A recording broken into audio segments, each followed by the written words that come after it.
ዛሬ እኮ የተዳራችን የመጀመሪያ ቀን ነው። የሌሊ እናት ያለ መኖሯን ማንም ያስተዋል የለ። አንቺም እዩትዬ ጋር መመላለስ ካላቆምሽ እኔ ማብረሽ ነው። እሺ ሄደው እሱን እዚህ ደብቀውት ከሆነ ለመጠየቅ ነበር። ሮማን አለቃቸው። አንቺማ ውበትሽን ታውቂዋለሽ። ለልዬማ የዋህ ልጅ ናት። ኢንስፔክተር መጥቶ ነበር። አረ በጣም ነው የምትደብሩት። ያን ሁሉ ነገር ያደረኩት እኮ ለአንተ ብዬ ነው። ያየሁት እይታ እስካሁን ከይዲ ላይ አይጠፋም። ያምረን ነው ወይስ እየቀለድክ ነው? ሰርግን ሰበብ አድርገህ ውጭ አደርክልኝ። በዛ ላይ ምን አጠፋው? ምን አጠፋው ትለኛለህ እንዴ?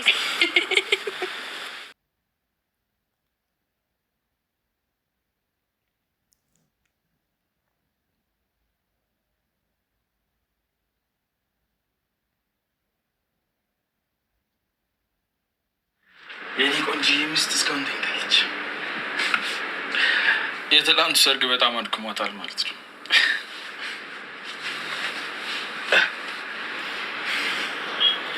የኔ ፍቅር ልቤ ተነሽ እንጂ ይኸውልሽ ቆንጆ ቁርስ ይዤልሽ መጥቻለሁ። ቤኪ በእናትህ ትንሽ ልተኛ። ለሊና ባቡሬ ከሰርጋቸው በኋላ እጅግ በጣም ቆንጆና ደስ የሚል ጊዜያትን ለማሳለፍ ከከተማ ውጪ ወጣ ብለው ይገኛሉ። ታዲያ ለመዝናናት ወጣ ያሉት ለሊና ባቡሬ አሁን ባሉበት ሁኔታ ምንም አይነት ችግርን ለማስተናገድ ፍቃደኛ አልነበሩም። ኢንስፔክተሩ ገጀራው ለምን የነ ለሊ ሰርግ ላይ ተገኘ ለማለት ወደ ለሊ ቤት ጎራ ብሎ ይገኝ ነበረ። ነገር ግን ለሊ ቤት አድረው የነበሩት ዴቭ እና አደይ ስለነበሩ ለኢንስፔክተሩ መልስ እየሰጡት ያሉት እነሱ ናቸው። እናም ኢንስፔክተር ባቡሬ እና ለሊ የት ሂደው ነው ሲሉም ጠይቋቸው ነበረ። አደይ እና ዴቭም ለሊና ባቡሬ ከከተማ ውጪ እንደሆኑ ካስረዱት በኋላ ኢንስፔክተሩም ሲመለሱ ቃላቸውን መስጠት እንዳለባቸው ንገሯቸው፣ ምክንያቱም አንድ ወንጀለኛ ሰርጋቸው ላይ ሲገኝ ደውለው ማሳወቅ ነበረባቸው ሲልም ነግሯቸው ነበረ። እሺ ብለው ከመለሱት በኋላ ዴቭ ወደ ባቡሬ ስልክ በመደወል ኢንስፔክተሩ ወደ እነሱ እንደመጣ እናም የመጣው ገጀራውን ፈልጎ እንደሆነ ለባቡሬ እየነገረው ይገኛል። ይህንን እየሰማቸው አደይ ዴቭ እንዴት እንደዚህ ታደርጋለህ በማለት የዴቭን ስልክ በመመንጨቅ ለባቡሬ አይዟችሁ ምንም እየተፈጠረ ነገር የለም፣ ኢንስፔክተሩ ለሰላምታ ብቻ ነው የመጣው ስትልም ወሬውን አስቀይሳ ትገኛለች። ታዲያ ዴቭም ለምን እንደዚህ ታደርጊያለሽ ቢላትም አደይ ደግሞ አሁን እነሱ እኮ የቫኬሽን ሰዓት ላይ ናቸው፣ ለምንድን ነው የምትረብሻቸው? በዚህ ሰዓት ምንም አይነት ጭንቀት መስማት የለባቸውም። ለሊ ደግሞ ይህንን ነገር ከሰማች ትጨናነቃለች፣ እናም ልቧን እንደሚያማት ታውቃለህ። ቆይ ዴቭ በዚህ ሰዓት እንዴት እንደዚህ አይነት ነገር ትናገራለህ ትለው ነበረ። ዴቭም እባክሽ የኔ ንግስት ይቅርታ አድርጊልኝ፣ እኔ በዚህ መንገድ አላሰብኩትም ነበረ፣ መናገር ስላለብኝ ብቻ ነው የተናገርኩት፣ እባክሽ ይቅር በይኝ ይላታል። ታዲያ አደይም ዴቭ ከዚህ በኋላ እያንዳንዱ ለምታደርጋቸው ነገሮች እኔም መወሰን ይኖርብኛል፣ ስለዚህ እኔን ሳታማክረኝ አንዳችም ነገር እንዳታደርግ ትለው ነበረ። ዴቭም በዚህ ሀሳብ ተስማምቶ ለዛሬ ብቻ ይቅርታ አድርጊልኝ እንጂ ከዛ ውጪ በድጋሚ ያላንቺ ፍቃድ አንድም እርምጃ አልራመድም ይላታል። ሰላም ጤና ይስጥልኝ ውድና የተከበራችሁ ቤተሰቦቼ እንዴት ናችሁ? እግዚአብሔር ይመስገን እኔ በጣም ደህና ነኝ። በያላችሁበት ሰላማችሁ ብዝዝት ይበልልኝ እያልኩኝ እንኳን ወደ ቻናሌ በሰላም መጣችሁ። ለዚህ ዩቲዩብ ቻናል ደግሞ አዲስ ከሆናችሁ ሰብስክራይብ እያደረጋችሁ ቤተሰብ ሆኑ። እንዲሁም ደግሞ ሀሳብ አስተያየትም ካላችሁ ኮሜንት ላይ ጻፍ ማድረግ ትችላላችሁ። ቪዲዮን ከወደዳችሁት ላይክ፣ ሼር ማድረጋችሁን እንዳትረሱ። ለዛሬው ደግሞ ሰራተኛዋ አደይ ፊልምን ክፍል 253ን ይዤላችሁ መጥቻለሁ። እስከ ቪዲዮ ፍጻሜ አብራችሁን ቆዩ። አደይ እንግዲህ የለሊና የባቡሬ ሰርግ ያለምንም እንከን ያለምንም ችግሮቻቸውን ሁሉ ፈተው በሰላም ተጠናቆ ይገኛል። ከሰርጉ በኋላ ደግሞ የራሳችን ጊዜ ያስፈልገናል በማለት ከከተማ ወጥተው ይገኛሉ። ለሊና ባቡሬ ብዙ ፈተናዎችን አሳልፈው ዛሬ ላይ እዚህ በመድረሳቸው እናም ለዚህ በመብቃታቸው በዙሪያቸው ያሉ ሰዎችን ጨምሮ እጅግ በጣም ደስተኞች ሆነው ይገኛሉ። ማዘሯም ልጄ በዚህ መንገድ ስለተዳረልኝ እናም እንዲህ አይነት ህይወት ስለጀመረ እጅግ በጣም ደስተኛ ነኝ። የልጄ ሰርግ ቀን ልጄን ሳየው በጣም ደስተኝነት ተሰማኝ ትል ነበረ። እናም ልጄ በረከቴ አድጎ እንደዚህ አግብቶ እናም ደግሞ ወደፊት ወልዶ ለማየት ስላበቃኝ እኔ እጅግ በጣም ደስተኛ ነኝ ትላለች ማዘሯ።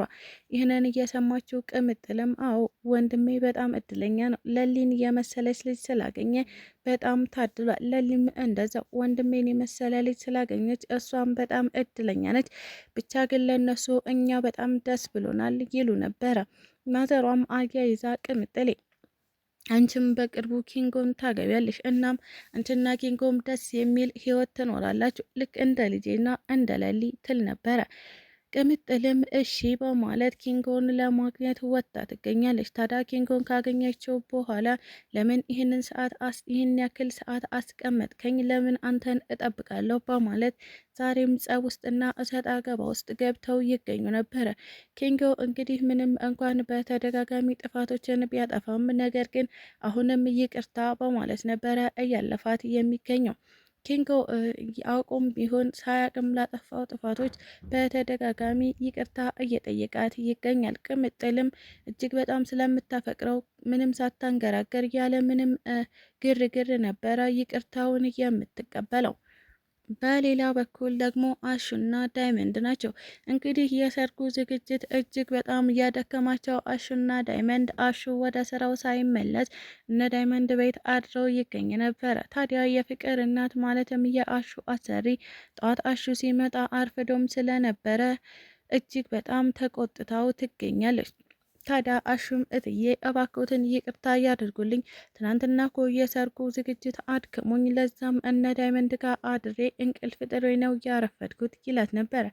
ማሚም በሰርጉ አሳበህ ውጭ ማደር ጀመርክ አይደላሹ፣ በድጋሚ ይህ ነገር እንዳይፈጠር ድጋሚ ይቅርታ አላደርግልህም ስትልም በማስጠንቀቂያ ወደ ስራው እንዲመለስ አድርገዋለች። ሮማንም አሹ መጣህ እንዴ ስትልም ጠይቀው ነበረ። አዎ ሮማን መጣሁኝ አላት። እናም ሮማን እትዬ በጣም እየተቆጡ ነበር፣ አገኙህ ምን አሉ ስትልም ጠየቀችው። አዎ ሮማኔ በጣም ተቆጥተውኛል፣ ነገር ግን የእሳቸው ቁጣ ሳይሆን እያሳሰበኝ አንቺን ሳላይሽ ማደሬ ነው እጅግ በጣም አስጨንቆኝ የነበረው ይላታል። ሮማንም እንዲያሹ ምን ችግር አለው? እኔ እኮ እህትህ ነኝ፣ ታገኘኝ የለ አንድ ቀን ነው ሳታገኘኝ ያደርከው ስትልም የአሹን ወሽመጥ እየቆረጠችበት ትገኛለች። አሹ በተደጋጋሚ ሮማን እህትህ ነኝ ስትለው እሱ ደግሞ አንቺ ከእህትነት ያለፈ ለእኔ ምንም የተለየ ስሜት እያለሽም እያለም ይጠይቃት ነበረ። ታዲያ ሮማንም እኔ እህትህ ነኝ፣ አንተ ደግሞ ወንድሜ ነህ፣ ከዛ ያለፈ ነገር ምንም አይነት ነገር አይኖረንም እያለችም ልቡን መስበሯን ተያይዘዋለች። በሌላ በኩል ደግሞ ሩታና ሊዱ ናቸው። ሩታ በጠዋት ተነሳ ወደ ዶክተሩ ጋር ለመሄድ ተፍ ተፍ እያለች ትገኝ ነበረ። ታዲያ ይህንን እያየችው ሊዱ ወደ እዩ ጋር ነው አይደል የምትሄጂው? አንቺ ከሄድሽ እኔም አብሬ እሄዳለሁ ትላት ነበረ። ሩታም ቆይ ማን ስለሆንሽ ነው አንቺ የኔ ዶክተር ጋር አብረሽኝ የምትሄጂው? ዶክተሩ ያንቺ አይደለም የኔ ብቻ ነው ትላት ነበረ። ሊዱም ማናባሽ ነው ላንቺ እየሰጠሽ በማለት እየተጨቃጨቁ እናም ድብድብ ውስጥ ገብተው ይገኛሉ። ይህንን ስትሰማ ማሚ በመውጣት ሁለቱንም በጥፊ በማለት ነበር። እንዴት እዚህ ግቢ ውስጥ ሆናችሁ በወንድ ትጨቃጨቃላችሁ? እንደው ምንም ስነ ስርዓት የሚባል ነገር የላችሁም ስትልም እየገላገለቻቸው። ታዲያ ሩታ እኔ ከቤት እየወጣሁ ነበር፣ እናም ሊዱ እኔ ተከትላ ልውጣለችኝ፣ እኔ የምሄደው ለሊ ቤት ነው፣ እሷ ግን ዶክተሩ ጋር ነው፣ እናም ከአንቺ ጋር አብሬ እሄዳለሁ ስትል ነው እየተጣላ ነው ስትልም ለማሚ አስረዳቻት። ማሚም ቆይ ሩታ አንቺ ለምንድነው ለሊ ጋር የምትሄጂው? እነ ለሊ ከከተማ ውጭ ናቸው አልተባለም እንዴ ስትልም ጠይቃታለች። አይ ማሚዬ አዎ ከከተማ ውጭ ናቸው፣ ነገር ግን ትናንትና ለሰርጉ ትቸው የመጣሁት እቃ አለ እሱን ላመጣ ብዬ ነው የምሄደው ስትልም ማሚን አሳምና ወደ ዶክተሩ ጋር መሄዱን ተያይዘዋለች። ስለተከታተላችሁኝ እጅግ አድርጌ አመሰግናለሁ። ለቻናሌ ደግሞ አዲስ ከሆናችሁ ሰብስክራይብ እያደረጋችሁ ቤተሰብ ሁኑ። እንዲሁም ደግሞ ሀሳብ አስተያየትም ካላችሁ ኮሜንት ላይ ጻፍ ማድረግ ትችላላችሁ። ቪዲዮን ከወደዳችሁት ላይክ፣ ሼር ማድረጋችሁን እንዳትረሱ። ኢትዮጵያ ለዘላለም ትኑር እያልኩ ሰናበታችኋለሁ።